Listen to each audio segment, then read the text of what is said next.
Qatar की एक अदालत ने भारतीय नौसेना के 8 पूर्व कर्मियों को मौत की सजा सुनाई है। इस मामले पर अब भारत में सियासत भी तेज हो चुकी है। आपको सियासी बयान भी सुनवाएंगे, लेकिन उससे पहले इस मामले पर अब तक सामने आई जानकारी से रूबरू करा देते हैं। जिन 8 भारतीयों को कतर में मौत की सजा सुनाई गई है, वे अल दहरा कंपनी में काम कर रहे थे। कई मीडिया रिपोर्ट्स में कहा गया है कि इन लोगों को पिछले साल जासूसी के कथित मामले में हिरासत में लिया गया था। हालांकि कतर के अधिकारियों की ओर से भारतीयों के खिलाफ लगाए गए आरोपों को सार्वजनिक नहीं किया गया है। मीडिया रिपोर्ट्स के मुताबिक पूर्व भारतीय नौसेना कर्मियों में captain Saurabh Vashishtha, commander Purnendu Tiwari, captain Virendra Kumar Verma, commander Suganakar Pakala, commander Sanjeev Gupta, commander Amit Nagpal और नाविक रागेश शामिल हैं। कोई भी एक्सपेक्ट नहीं कर सकता था। हम ये सोच रहे थे कि ठीक है, बहुत देर तक इनको हिरासत में रखा है, उनको अकेले आदमी को सेल में रखा है, उनको काफी मेंटल टॉर्चर तो बियॉन्ड वर्ड्स है।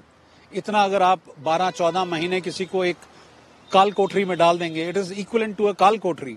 और आज तक नहीं हमें मालूम उनके पास चार्जेस क्या है, कौन उसका केस लड़ा, कैसे उसका केस लड़ा, एंड अचानक से आपको पता लगता है कि उनको फांसी की सजा सुना दी गई है। बहुत ही। और अब मैं ये बता दूं आपको कि ये लोग, ये नॉर्मल पीपल, ये नॉर्मल ऑफिसर्स नहीं थे।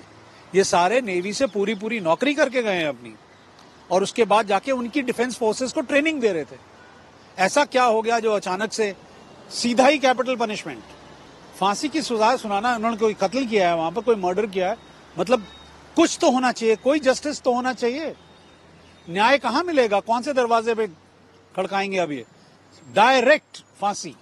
ओनली एक शब्द है मेरे पास, that government of India, MEA, the Prime Minister, who has got such good relationships with all the countries in the Middle East, I think some steps have to be taken and immediately our people have to be given some respite.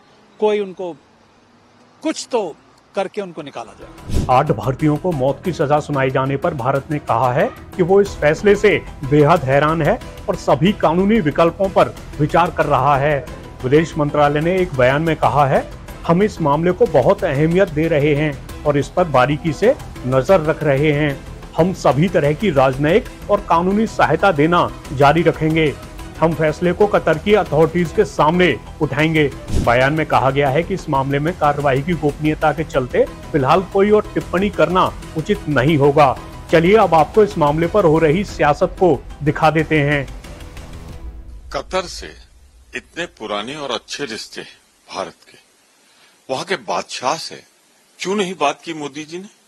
बनते तो विश्व गुरु हैं, और हमारी भारतीय नौसेना के 8 पूर्व अधिकारियों को 1 साल से चल रहा है। कहां सो रहे थे मोदी जी? कहां सो रही थे आपके विदेश मंत्री? क्यों नहीं आपने किया? अब भी वक्त है, इसके पहले कि वो फांसी पे लटकाए जाएं, कतर के बादशाह से 1 to 1 बात करनी चाहिए।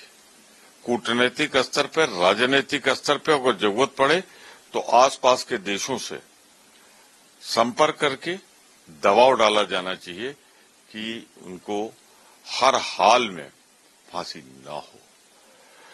ये बात उठी थी लोकसभा में भी, हमने अपनी चिंता से अवगत कराया था, परंतु ये सरकार सो रही थी। इस सरकार में विदेश नीति का अनुभव विदेश सचिव रहे व्यक्ति से तो है, पर बड़े निर्णय जहां जरूरत प्रधानमंत्री जी की है वहां शून्य है मामला। तो मैं याद दिला दूं आपको, अभी प्रधानमंत्री जी गए थे कनाडा, ऑस्ट्रेलिया, और वहां से फ्लाई करके यहां लैंड भी नहीं किए और तमाम बच्चे निकाल दिए गए यूनिवर्सिटी में भारतीय छात्रों को। तो ये बनते तो विश्व गुरु हैं, आज इन्होंने भारत की विदेश नीति को सबसे कमजोर कर दिया।